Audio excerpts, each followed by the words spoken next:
She fell for what felt like an eternity. Her injuries from that infernal demigod, Tui Lakemba, didn't hurt as much as the thought of never living in her beloved sky realm again.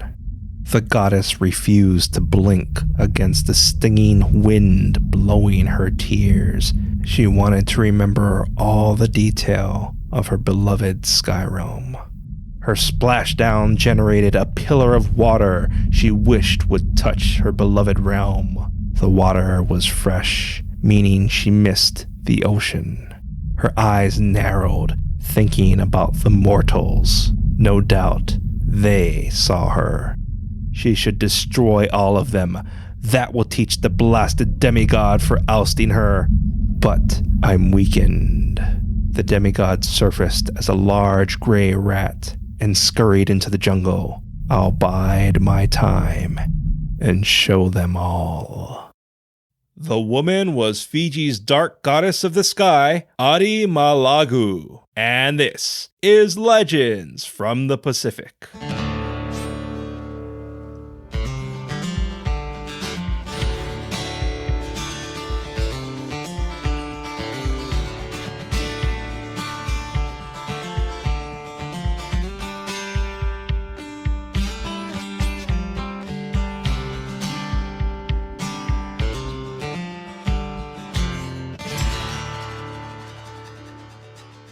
Aloha, and thank you for joining us. This is Legends from the Pacific, episode 32, Fiji's Dark Goddess of the Sky, Adi-Mailagu. I am Kamuela Kaneshiro, a professional writer, speaker, and Comic-Con panelist with extensive film and television experience. I study mythology, I've encountered unusual things, and I'm a geek. For your enjoyment, Legends from the Pacific is now available on Player.fm and Amazon Music. This provides you more options to share our show with your friends and family. Later in this episode, shoutouts to our fans, your featured song and Hawaiian word, but first, Adi-Mailagu. Located north of New Zealand and east of Vanuatu is the Melanesian Republic of Fiji. Locals reported to have seen Adi-Mailagu fall from the sky and land in the Kelekele River.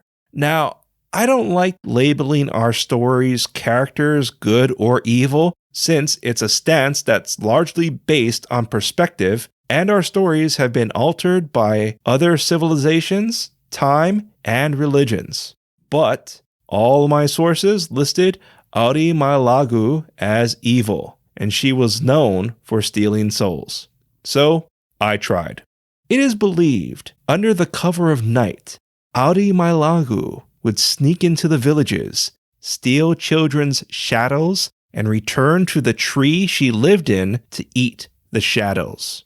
The shadowless children would get sick and die if their shadows didn't escape from the goddess. She'd also appear as a beautiful young maiden to handsome men before stealing their souls. If she didn't desire you, she'd appear as a large gray rat or an undesirable crone and hurt you. Because of this, people left her offerings for safe passage. Her worshippers also exchanged offerings for her divine wisdom to their questions. And because of Adi-Mailagu's rat appearance, her followers would oil and caress the rats they encountered. Still to come, shoutouts to our fans, your featured song and Hawaiian word, but now a story.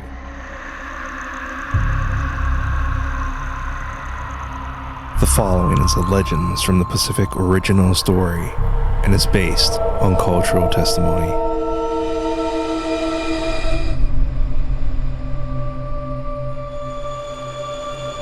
A man approached Adi-Mailagu's Eevee tree, placed his offering, and bowed. The goddess hobbled to him, raised her wrinkled face, and said, "Yes?"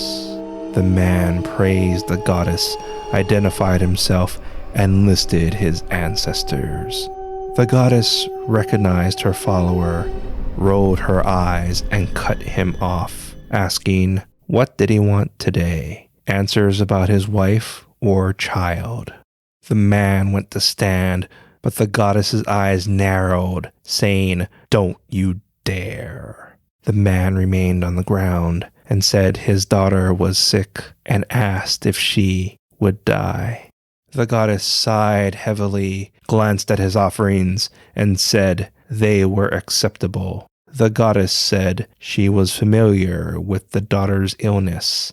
The child won't die, but her follower needed to immediately go to the river on the far side of the island, collect its water, and give it to his daughter before tomorrow's sunrise. Her follower raised an eyebrow and said, "Since the water flowed into the ocean, shouldn't the water's healing properties enhance the fish the villagers ate and heal his child?" Rage filled the goddess's eyes, and her follower bowed. She yelled at him to go. He ran away. The goddess crossed her arms and waited. Her follower returned and ran towards the river. The goddess mumbled under her breath, collected her offering with a hump, and entered her tree. She growled at her palm leaf basket filled with children's shadows. Unable to identify which shadow was her follower's daughter, she moaned and kicked the basket over. The hag sulked as the shadows left her lair. Men's voices approaching from the jungle perked her ears. Youth smoothed her wrinkles. She preened her luxurious hair, and the beautiful nymph ran to them, hoping they didn't have offerings for safe passage.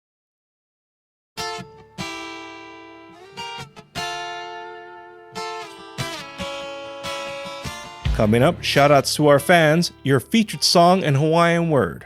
You can support us by encouraging 2 or 3 of your friends to listen to our show.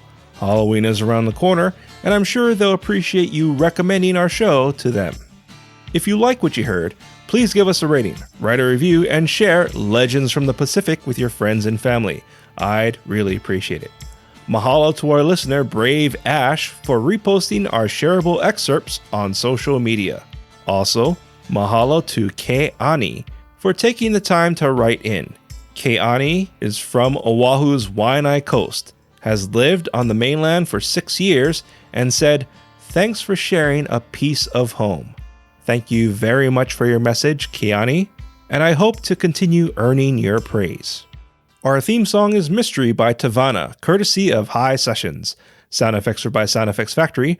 Our music coordinator is Matt Duffy, aka DJ TripleBypass. Links and show notes can be found on our website, legendsfromthepacific.com, including a link to your featured song, which is Rising in Love by Lehua Kalima, courtesy of High Sessions. Legends from the Pacific was written, produced, and edited by me, Kamuela Kaneshiro. I also wrote our original stories.